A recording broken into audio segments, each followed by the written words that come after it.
دربار میں اکبر بھی ننگے پاؤں آتا ہے، تمہارے دربار میں اکبر بھی ننگے پاؤں آتا ہے۔ حضرات ابھی آپ کے سامنے دیکھا محمد پرویز صاحب جو اس پروگرام کے کنوینر ہیں، انچارج ہیں، انہوں نے گلپوشی فرمائی، اور محمد شعیب صاحب اور ان کے سب دل عزیز ہیں الحمدللہ۔ حضرت علامہ و مولانا سید محمد قاسم برکاتی صاحب داماد حضور غازی اسلام ہیں جو کرسی خطابت پر تشریف فرما ہے، آپ ان کا شاندار استقبال کر لیں۔ نعرہ تکبیر، نعرہ تکبیر، نعرہ رسالت، نعرہ رسالت، جشن غوث اعظم، جشن غوث اعظم، نعرہ تکبیر، نعرہ رسالت۔ یہ پروگرام آل انڈیا غریب نواز کونسل کی جانب سے یہ 7واں پروگرام پاکیزہ گیسٹ ہاؤس میں ہو رہا ہے، اور آپ خطاب سننے کے لیے تیار ہیں۔ السلام علیکم۔ الحمدللہ وحدہ والصلاة والسلام علی من لا نبی بعدہ ومن تبعہ ووجد احدہ، اما بعد فاعوذ باللہ من الشیطان الرجیم، بسم اللہ الرحمن الرحیم۔ وعباد الرحمن الذین یمشون علی الارض ہونا وَإِذَا خَاطَبَهُمُ الْجَاهِلُونَ قَالُوا سَلَامًا۔ صدق اللہ مولانا العظیم وصدق رسولہ النبی الکریم، ونحن علی ذلک لمن الشاکرین والشاکرین والحمد للہ رب العالمین۔ آئیے میں اور آپ انتہائی عقیدت و محبت کے ساتھ بارگاہ رسالت مآب میں اپنی عقیدتوں، ارادتوں اور محبتوں کا خراج پیش کریں۔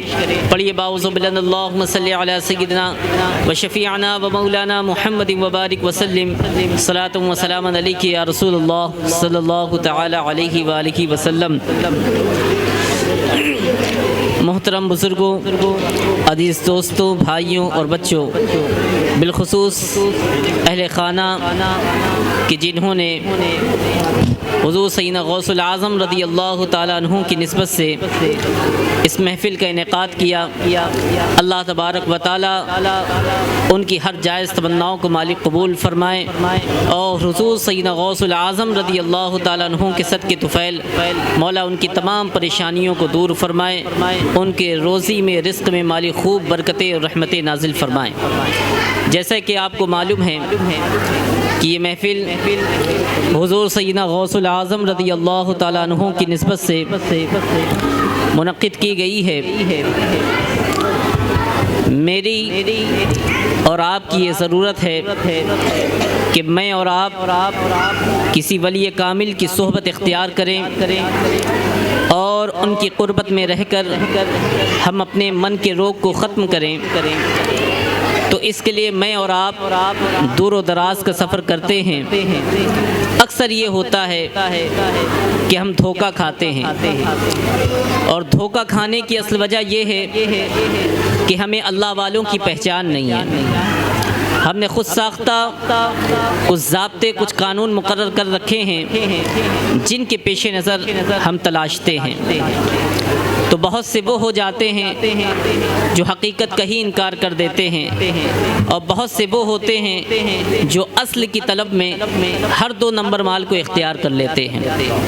تو اللہ والے کون ہیں، ان کی پہچان کیا ہے؟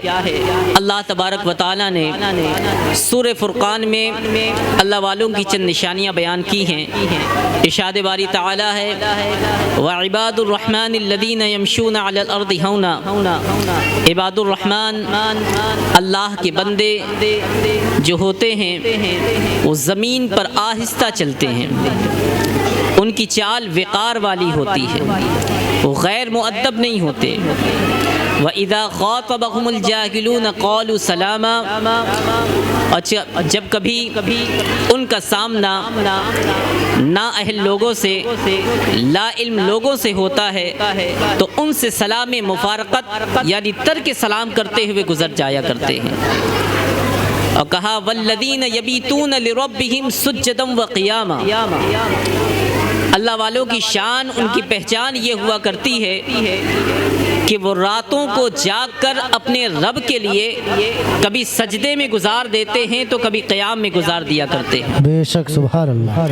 اور ایک دوسرے مقام پر اللہ تبارک و تعالیٰ فرماتا ہے تتجافا جنوبہم عن المضاجع، ان کی کروٹیں بستروں سے الگ رہا کرتی ہیں۔ تو اللہ والوں کی پہچان کیا ہے کہ وہ راتوں کو جاگ کر اپنے رب کے لیے کبھی سجدے میں گزار دیتے ہیں، کبھی قیام میں گزار دیتے ہیں، اور کثرت سجود، کثرت قیام کے وجود ان کی خشیت کا عالم یہ ہوا کرتا ہے کہ اپنے مالک سے یوں عرض کرتے ہیں والذین یقولون ربنا اصرف عنا عذاب جہنم، مالک ہم سے جہنم کے عذاب کو پھیر دے۔ یہاں تو اگر آپ دیکھیں، نظر اٹھائیں کہ ہمارے معاشرے کا حال یہ ہو چکا ہے کہ فرائض تو بہت دور کی بات ہے، ان سے نفلیں بھی ادا نہیں ہوتی اور ان کے ولایتوں کے ڈنکے بج رہے ہوتے ہیں، اپنی کرامتوں کا اظہار کر رہے ہوتے ہیں، جبکہ باقاعدہ ہمارے بزرگان دین نے فرمایا ہے کہ جو ولی ہوتا ہے وہ اپنی ولایت کو اس طرح سے چھپاتا ہے جس طرح حیض و نفاس والی عورتیں اپنے ان کپڑوں کو جو گندگی سے آلودہ ہو جاتی ہے ان کپڑوں کو جو چھپاتی ہے، کہا اس سے کہیں پڑھ کر اللہ کا ولی اپنی ولایت کو چھپایا کرتا ہے۔ تو ولی وہ ہوتے ہیں، تو کہا کہ والذین یقولون ربنا اصرف عنا عذاب جہنم، مالک ہم سے جہنم کے عذاب کو پھیر دے۔ حضور سیدنا غوث العظم رضی اللہ تعالیٰ عنہ فرماتے کہ مالک بروز حشر مجھے نابینا اٹھانا کہ کہیں تیرے بندوں کے آگے رسوا نہ ہو جاؤں۔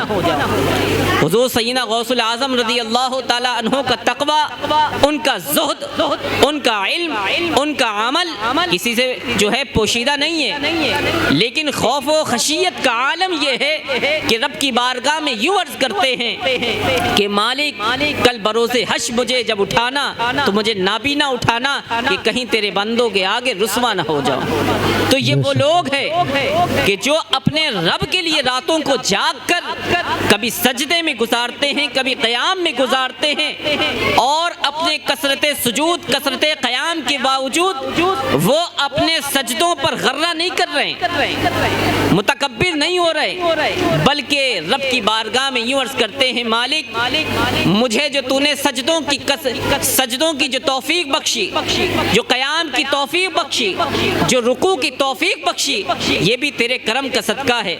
مالک یہ قدم اٹھتے نہیں، اٹھائے جاتے ہیں جہاں تو نے مالک اتنی عنایتیں کی ہیں، اتنی نوازشیں کی ہیں، مالک فضل یہ کرنا ربنا اصرف عنا عذاب جہنم، مالک ہم سے جہنم کے عذاب کو پھیر دے، ہم سے جہنم کے عذاب کو پھیر دے۔ کیوں؟ کیونکہ وہ جانتے ہیں ان عذابہا کان غراما، کیونکہ اس کا عذاب جو ہے وہ گلے کا پھندا ہے۔ انہا ساءت مستقرا و مقاما، اللہ فرماتا ہے وہ کیا ہی بری جگہ ہے ٹھہرنے کی۔ والذین یقولون ربنا، سے کہا والذین اذا انفقوا لم یسرفوا ولم یقتروا وکان بین ذلک قواما۔ اللہ والوں کی ایک پہچان یہ بھی بیان کی گئی ہے کہ وہ جب خرچ کرتے ہیں تو فضول خرچی نہیں کرتے، اور نہ ہی یہ کہ وہ تنگی کرتے ہیں، بلکہ وکان بین ذالک قواما، وہ دونوں ہی معاملات میں معتدل رہتے ہیں، میانہ روی اختیار کرتے ہیں۔ والذین لا یدعون مع اللہ الہا آخر، اور نہ ہی وہ اللہ کے علاوہ کسی پرستش کرتے، کسی اور کی پرستش کرتے، وہ اللہ کو پوچھتے ہیں، وہ اللہ کی عبادت کرتے ہیں۔ اور یاد رکھیں کہ کیا نام ہے، سجدہ تو اولاً کسی کے لیے جائز ہی نہیں، چاہے وہ سجدہ تعظیمی ہو، اگر سجدہ تعظیمی بندہ کسی کے حق میں کرتا ہے وہ تو حرام ہے، لیکن منع تو ہے، اور اگر کسی بندے نے عبادت کی نظر سے کسی کے حق، کسی کے لیے سجدہ کر دیا تو پھر اس کا ایمان ہی چلا گیا۔ تو کہا والذین لا یدعون مع اللہ الہا آخر، اللہ والوں کی شان، ان کی پہچان یہ ہے کہ وہ اللہ کے علاوہ کسی کی پرستش نہیں کرتے۔ ولا یقتلون النفس التي حرم اللہ الا بالحق، اور نہ ہی وہ کسی جان کو ناحق قتل کرتے ہیں۔ کیا مطلب کہ اگر کسی کے حق میں کوئی گناہ ہوا تو اللہ اس کے رسول نے جو حکم ان پر سرزد کیا ہوگا وہی حکم ان پر جو ہے نافذ کریں گے۔ وہ رشتے کی قرابت کے لحاظ نہیں کرتے، وہ یہ نہیں دیکھتے کہ میرا دوست ہے، میرا بھائی ہے، میرا باپ ہے، کہ میری ماں ہے، بلکہ وہ اللہ اس کے رسول کے حکم کو ہر حال میں آگے رکھا کرتے ہیں۔ اور یاد رکھیں کہ جب بندہ جو ہے جتنا اونچے منصب کا ہوا کرتا ہے نا، پھر اس سے تقاضے بھی ویسے ہوتے چلے جاتے ہیں۔ اللہ فرماتا ولا یزنون، وہ زنا نہیں کرتے، نہ تو ان کی آنکھیں زنا کرے، نہ تو ان کے سوچے زنا کرے، نہ ہی ان کے اعضائے بدن زنا کرتے ہیں۔ وہ اپنی آنکھوں کو گندگیوں سے جو ہے آلودہ نہیں کیا کرتے۔ کیوں؟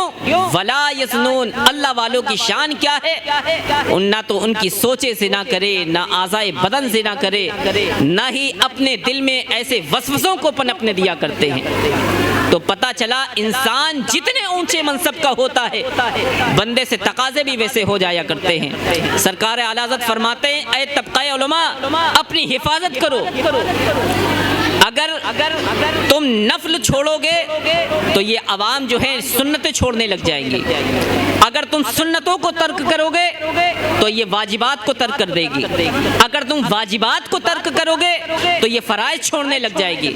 سرکار اعلی حضرت نے یہاں تک کہ فرمایا ہے کہ اگر تم جو ہے اگر تم مکروہ تنزیہی کا ارتکاب کرو گے تو یہ امت جو ہے مکروہ تحریمی کا ارتکاب کر بیٹھے گی، اگر تم مکروہ تحریمی کے مرتکب ٹھہرو گے تو یہ حرام بھی مبتلا ہو جائے گی۔ تو پتہ چلا انسان جتنے اونچے منصب کا ہوتا ہے تقاضے بھی اس سے ویسے ہی ہو جایا کرتے ہیں۔ حضرت امام احمد بن حنبل کے پاس ایک خاتون آئی، انہوں نے کہا حضور میرا کام ہے سود کاٹنے کا۔ بسا اوقات ایسا بھی ہوتا ہے کہ بادشاہ کی سواری نکلتی ہے اور آگے جو شمع لیے چلتے ہیں ان کی روشنی میرے سود پر پڑتی ہے، حضور میرے حق میں یہ فرمائے کیا اس روشنی سے میں سود کاٹ سکتی ہوں؟ حضرت امام احمد بن حنبل نے فرمایا اے خاتون آپ اپنا تعارف پیش کریں، آپ آخر ہیں کون؟ کہا حضور سائل سے اس کی ذات نہیں پوچھی جاتی، آپ مسئلہ بیان کریں۔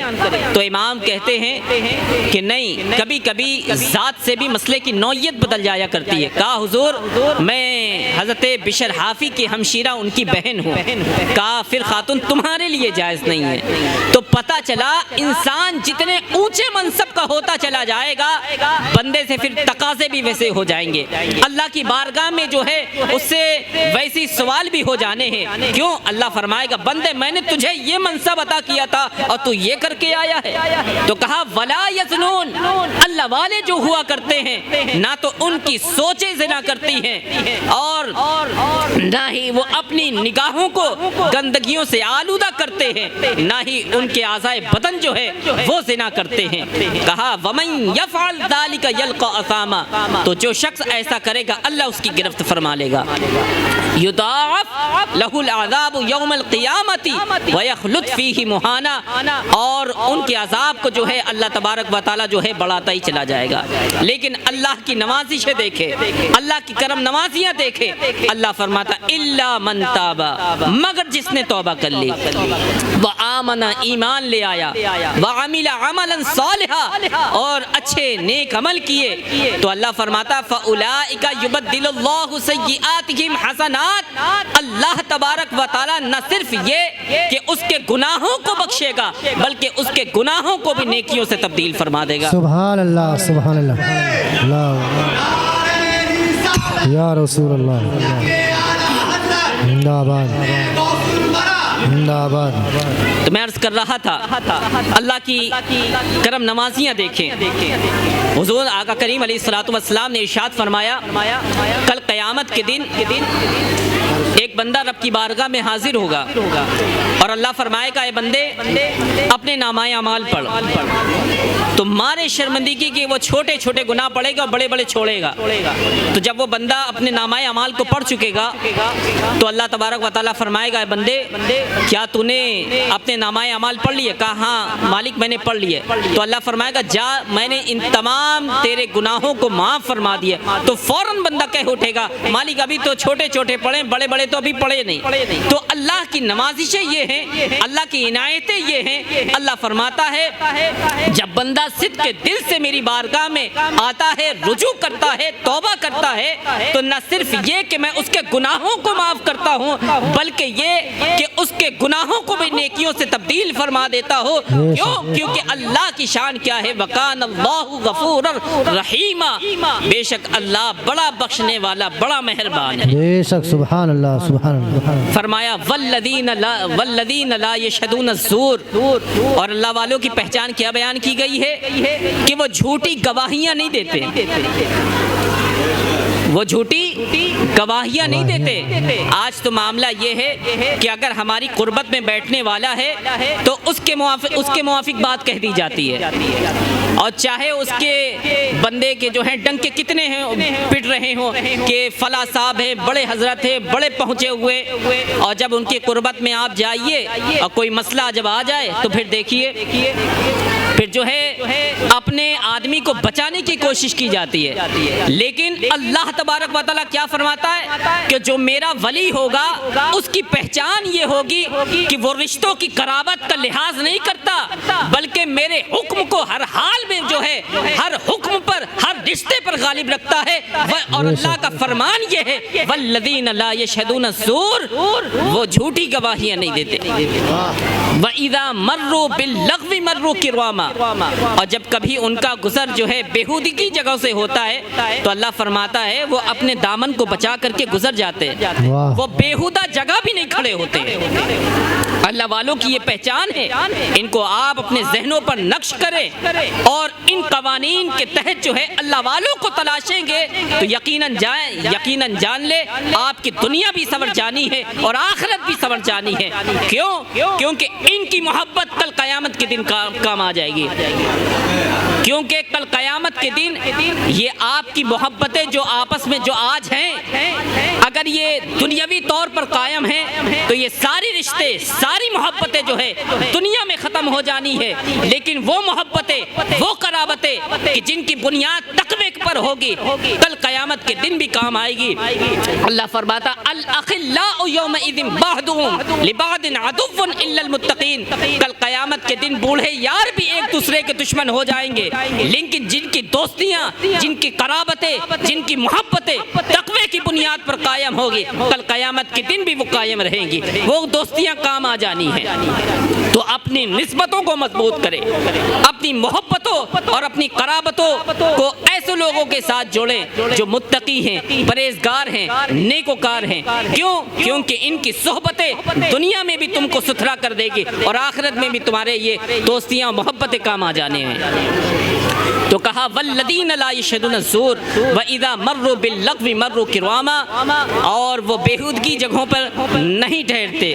کہا والذین واذا مروا والذین اذا ذکروا بآیات ربہم لم یخروا علیہا صما وعمیانا، اللہ فرماتا ہے کہ جب ان کے سامنے اللہ کی آیات ذکر کی جاتی ہیں تو ایسا نہیں کہ گونگے بہرے ہو کر کے گر پڑے، بلکہ اللہ کی آیات پر وہ غور و فکر کرتے ہیں اور پھر رب کی بارگاہ میں یوں عرض کرتے ہیں والذین یقولون ربنا هب لنا من ازواجنا وذریاتنا قرۃ اعین واجعلنا للمتقین اماما۔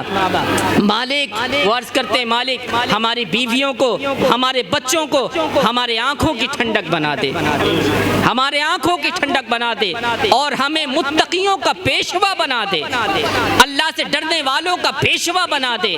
یہ متقی کون ہوتے؟ آپ بارہا سنتے رہتے ہیں کہ تقوی اختیار کرو۔ تقوی کیا ہے؟ تقوی تقوی کیا ہے؟ حضرت ابن عمر رضی اللہ تعالیٰ عنہ نے ایک صحابی رسول جو کہ برگزیدہ تھے ان سے عرض کی کہ حضور یہ فرمائیں کہ تقوی کیا ہے؟ تو آپ نے فرمایا اذا مررت بواد بشوق، کیا تو کبھی خاردار جھاڑیوں سے ہو کر کے گزرا ہے؟ کہا حضور بہت بار گزرا ہوں۔ کہا پھر تو نے کیا کیا؟ کہا حضور میں نے اپنے دامن کو سمیٹ لیا اس ڈر سے کہ کہیں میرا دامن جو ہے ان خاردار جھاڑیوں میں نہ لگ جائے۔ کہا تقوی اسی کو کہتے ہیں۔ کہا دنیا کی خاردار جھاڑیوں سے نظر ایک ہے، نظارے قطار در قطار ہے، جو بندے کو جو ہے اپنی جانب کھینچ رہی ہے، لیکن اس کے باوجود بندے کی نظر جو ہے اللہ پر لگی ہوئی ہے، اور قدموں میں بچھتے ہوئے حسن کی پیشکش کو بھی وہ ٹھکرا دیتا ہے کہ کیوں؟ کہ کل کے اللہ کے حضور پیش ہونا ہے اور ایک ایک عمل کا حساب دینا ہے۔ کہا یہ ہے تقوی کہ دنیا کی خاردار جھاڑیوں سے اپنے دامن کو بندہ بچا کر کے گزر جائے، تقوی اس کو کہتے ہیں۔ تو کہا والذین یقولون ربنا هب لنا من ازواجنا وذریاتنا قرۃ اعین واجعلنا للمتقین اماما۔ وہ رب کی بارگاہ میں عرض کرتے ہیں کہ مالک ہماری بیویوں کو، ہمارے بچوں کو ہمارے حق میں آنکھوں کی ٹھنڈک بنا دے۔ اور اللہ فرماتا اولئک یجزون الغرفۃ بما صبروا ویلقون فیہا تحیۃ وسلاما۔ اللہ تبارک و تعالی انہیں ان کے اس صبر کے سبب جو ہے جنت میں اعلیٰ مقام عطا فرمائے گا اور خیر و سلام کے ساتھ جو ہے ان کا استقبال ہوگا۔ مولا تبارک و تعالی سے دعا ہے کہ اللہ ہم سب کو جو ہے نیکوکاروں کی صحبت اختیار کرنے کی توفیق عطا فرمائے اور ہم سب کے سینوں میں مالک تقوی کا نور عطا فرمائے۔ اللہ والوں کی محبت اور ہم سب کے سینوں میں مالک مستحضر فرمائے، اور جو ہے مالک بالخصوص حضور سیدنا غوث العظم رضی اللہ تعالی عنہ کے فیوز و برکات سے، آپ کے فیضان سے ہم سب کو مالا مال فرمائے۔ وما توفیق الا باللہ۔ السلام علیکم ورحمۃ اللہ تعالی وبرکاتہ۔